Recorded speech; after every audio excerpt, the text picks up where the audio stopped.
June 21st, 1944. Somewhere east of the Rockies, 21-year-old Feldwebel Klaus Richter presses his face against the train window. He has been on the move for 3 days since departing Camp Kilmer in New Jersey. 3 days watching America glide past. 3 days trying to make sense of what he's witnessing. The train slows at another sun-baked station, Lubbock, Texas. On the platform, a man in worn leather chaps and a wide-brimmed hat observes the train. A genuine cowboy, not a propaganda image, not a film actor, an actual American cowboy rolling a cigarette, squinting into the high sun. Richter and 480 other German prisoners of war are about to step into a reality that Joseph Goebbels swore did not exist. Before we begin, if you want to hear more incredible untold stories from history, hit that subscribe button and let me know in the comments what city you're watching from. I love hearing how far these forgotten truths can travel. Now back to the story. They were Afrika Korps soldiers, primarily captured at Kasserine Pass, Tunis, or Sicily. Men who had fought under Rommel, men who had braced themselves for death in the desert. A different desert, a different fate. The Nazi propaganda apparatus had informed them precisely what to expect from American captivity, barbarism, and torture. The uncultured mongrels of the New World would surely treat them like animals. After all, Americans were soft, decadent cowboys and gangsters, a nation of mixed heritage without culture or integrity. The first surprise had come on the transport vessels. White bread, actual coffee, 3 hot meals a day, more food than German soldiers had seen in months. They received the same rations as American soldiers, as mandated by the Geneva Convention. Now, as the train carries them deeper into Texas, the contradictions pile up. Through the windows they see endless farmland, herds of cattle that stretch to the horizon, oil derricks pumping black gold, towns with electric streetlights, paved roads, and automobiles everywhere.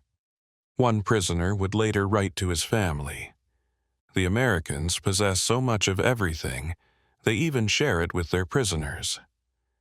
Camp Fannin, Texas, 30 miles northeast of Dallas, built for 5,200 prisoners.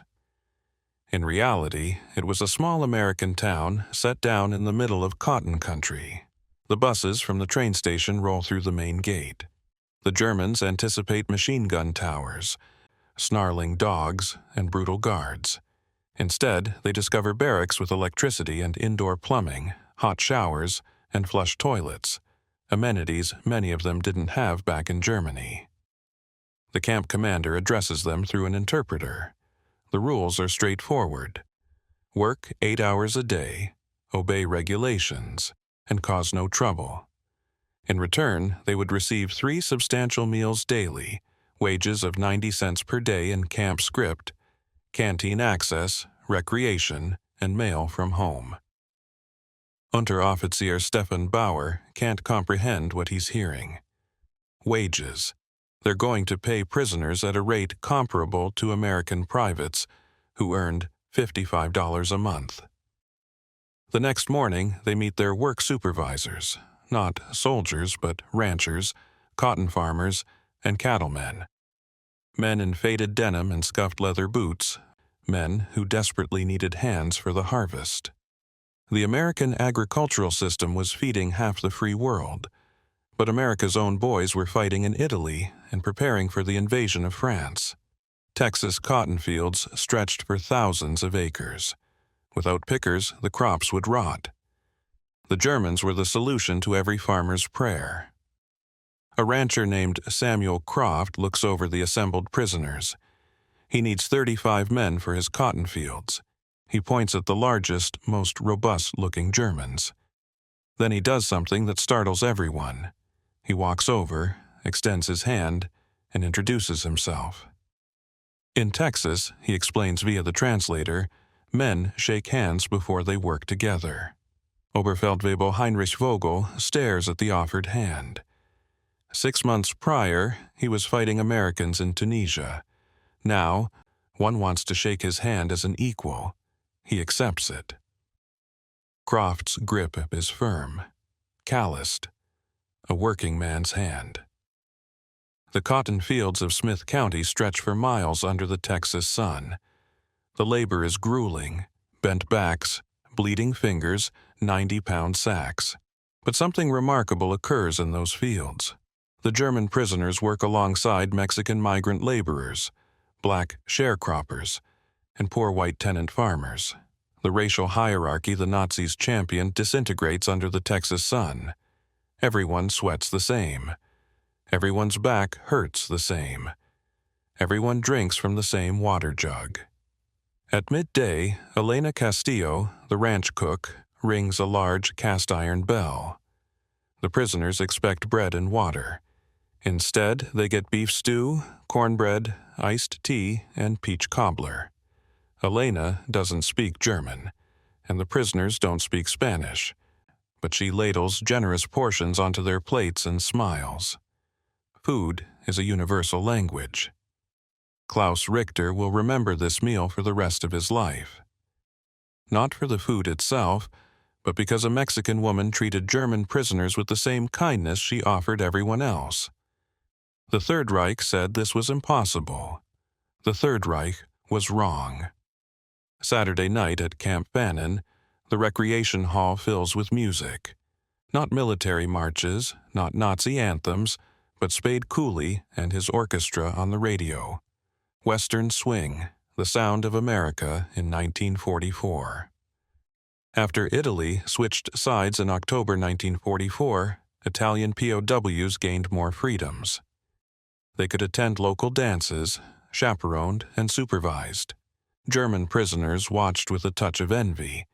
Some camps later permitted carefully monitored social gatherings, always supervised, always controlled, but still a sliver of normalcy in wartime.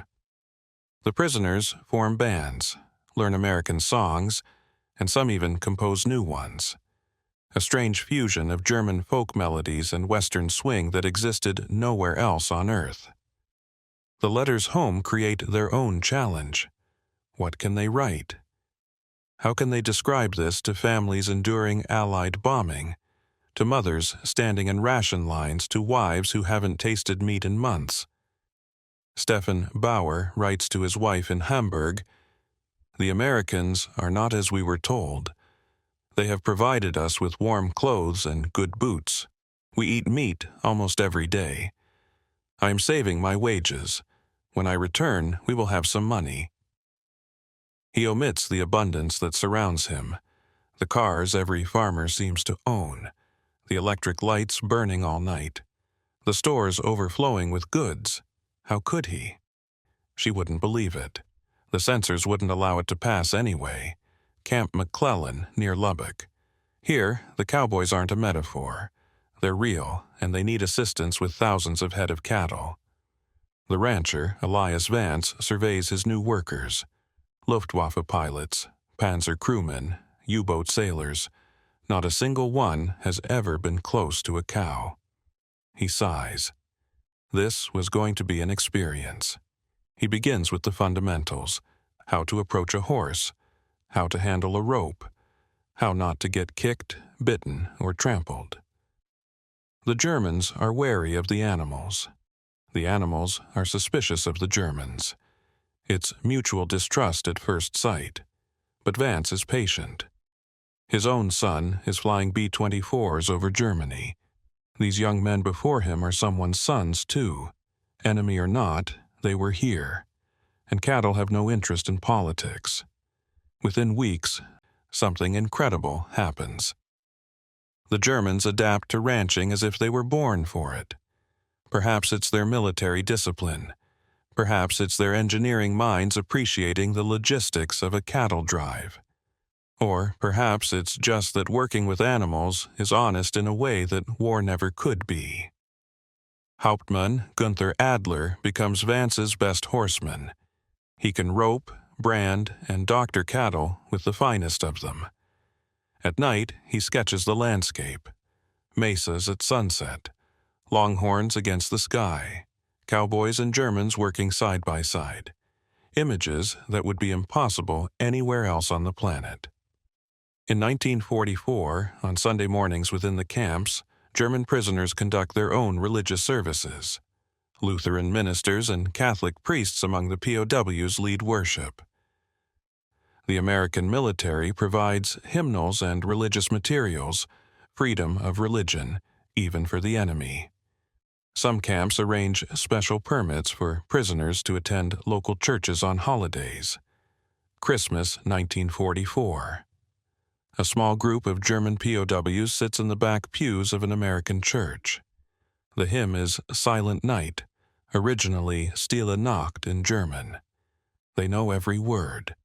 By the third verse, some are quietly weeping, not from sadness, but from the shock of being treated as human beings in an enemy land.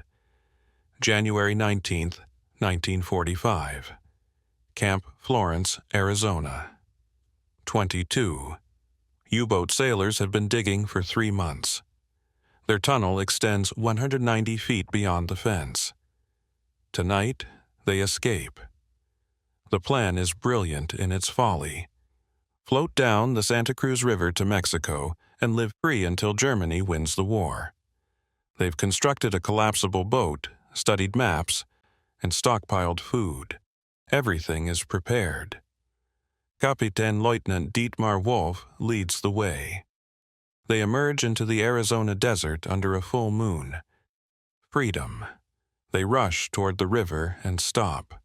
The Santa Cruz River is dry, bone dry, not a single drop of water, just sand and rocks. The maps were from 1880, before the dams, before modern irrigation. Their boat is useless. Their plan is shattered. They scatter into the desert. Within hours, they're lost. The Arizona desert in January is freezing at night and scorching during the day. They have no water, no real food, and no idea where they are. Unteroffizier Lawrence Keller stumbles into a filling station near Tucson. He's been free for 3 days. He is sunburned, dehydrated, and disoriented.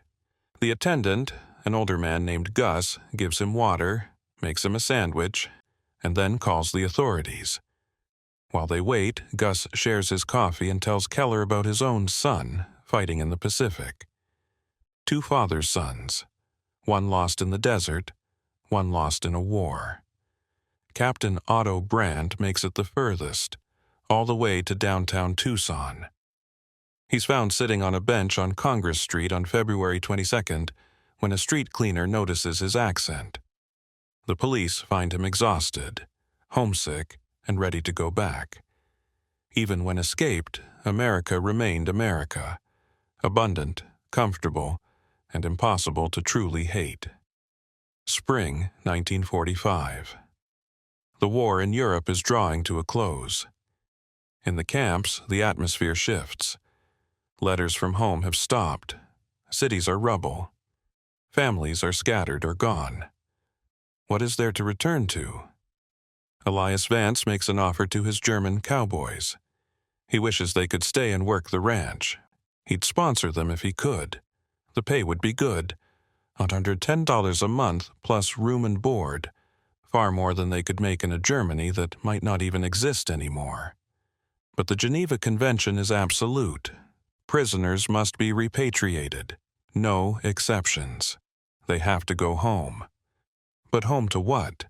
Soviet occupation, ruins, starvation. Ranchers across Texas, New Mexico, and Arizona write to their congressmen. These aren't just prisoners now. They're neighbors, friends, the best workers they've ever had. But the law is the law. May 8, 1945, VE Day. Germany surrenders. In Camp Fannin, the prisoners listen to the radio in silence. Their country is gone. The Third Reich, meant to last 1,000 years, lasted 12. Everything they fought for is ash. But something else has been forged in these camps, on these ranches, in these churches. Understanding, friendship, a different future than anyone could have imagined. That night, Samuel Croft brings a bottle of rye whiskey to the camp. Good, aged stock. He shares it with Heinrich Vogel and the Germans who've worked his fields. They drink to the end of the war, to the dead on all sides, to whatever comes next. Vogel tells him, through an interpreter who is barely needed anymore, that he wants to return when he can, if he can. America has shown him something Germany never did, that strength does not require cruelty, that power does not demand hatred, and that enemies can become friends over cotton fields and cattle drives. The repatriation starts in 1947. Trains reverse their journey east to the ports, ships to Europe, back to a shattered nation. But the Germans carry something back with them. Knowledge. Not military secrets, but something more powerful. They know how Americans farm, how they organize, how they work. They've seen American abundance and understand it isn't magic. It's methods, machinery, and management, things that can be learned, copied, and adapted. More importantly, they know Americans, not the propaganda caricatures, but real people. Elias Vance teaching them to ride. Elena Castillo ladling extra stew. Samuel Croft shaking their hands. Gus giving water to an escaped prisoner. When they tell these stories back in Germany, almost no one believes them. Americans treating prisoners better than Germany treated its own soldiers. Impossible. Paying them wages, teaching them skills, sharing their churches, a fantasy. But the evidence is undeniable. 380,000 German POWs worked on American farms from 1944 to 1947. They harvested millions of dollars in crops, picked cotton by the ton, and saved entire harvests that would have otherwise rotted. The American agricultural miracle that fed the Allied war effort, German prisoners helped make it happen. By 1952, something remarkable occurs. Immigration laws are revised. Former prisoners can return. 6,000 of them board ships in Hamburg and Bremen, not as prisoners this time, but as immigrants, seeking the America they discovered in captivity. A former Africa Corps sergeant returns to Texas in 1953. Samuel Croft is waiting at the station. Same handshake, stronger grip. No translator needed this time. His English is flawless, with a Texas accent. He sounds like a cowboy. He marries a local girl, opens a machine shop, and repairs tractors and farm equipment. His son will attend Oklahoma State University to study agriculture. His grandson will serve in Afghanistan with the U.S. Army's 101st Airborne. The transformation is complete. Another returns to Arizona. Elias Vance has work waiting for him, the best horseman he ever trained. Eventually, this man buys his own ranch, 600 acres near Tucson. He raises quarter horses and wins prizes at state fairs. His neighbors know his story, they don't care. In Arizona, you're judged by your work ethic, not your origins. Even one of the Camp Florence escapees returns legally, opening a small business in Tucson, not far from where he was captured. The irony isn't lost on anyone. Decades later, former POWs return to visit the old campsites. They bring photo albums. Young men in Wehrmacht uniforms, learning to pick cotton, learning to rope cattle, learning that their enemies were human. At one reunion, an elderly rancher stands to speak. His voice is frail, but his message is powerful. You boys came here as our enemies. You left as our friends. You came back as our family. That's the American way. That's the cowboy way. That's the human way. The applause continues for 5 minutes. Former enemies embracing, not a dry eye in the house. The numbers tell one story. 380,000 German POWs, 650 camps across 44 states, millions of dollars in agricultural labor, 6,000 eventually returning as immigrants. But the true story isn't in the statistics. It's in the transformations. Nazi soldiers becoming Texas cowboys, enemies becoming neighbors. Hatred dissolved by hospitality. Propaganda shattered by simple human decency. The Germans expected American barbarism. They found American abundance. Not just material abundance, but an abundance of spirit. The confidence of a nation so secure it could afford to be generous to its foes, so strong it could show mercy. In his final letter from Camp McClellan, one prisoner of war wrote to his mother, "The Americans are cowboys, just like Goebbels said. But he never told us cowboys could be kind. He never told us they would share their food, their skills, their humanity. He never told us they would teach us to ride horses and fix tractors. He never told us they would shake our hands. He never told us the truth about anything." The truth was simpler and more profound than any propaganda. In the American West, German prisoners of war discovered something that transcended nationality, ideology, and war itself. They discovered that enemies are just strangers you haven't worked beside yet. That hatred cannot survive a harvest. That humanity is stronger than any uniform. They came as warriors of the Third Reich. They left as cowboys. And in the dust of Texas cotton fields, the mesa shadows of New Mexico, and the desert sun of Arizona, they learned the most dangerous lesson possible for a totalitarian ideology. They learned that their enemies were human, and that they were too. Thank you for following this story to the end. Don't forget to subscribe to our channel to join us in more stories like this. If you want to watch another story, click the video on screen. I promise you'll love it.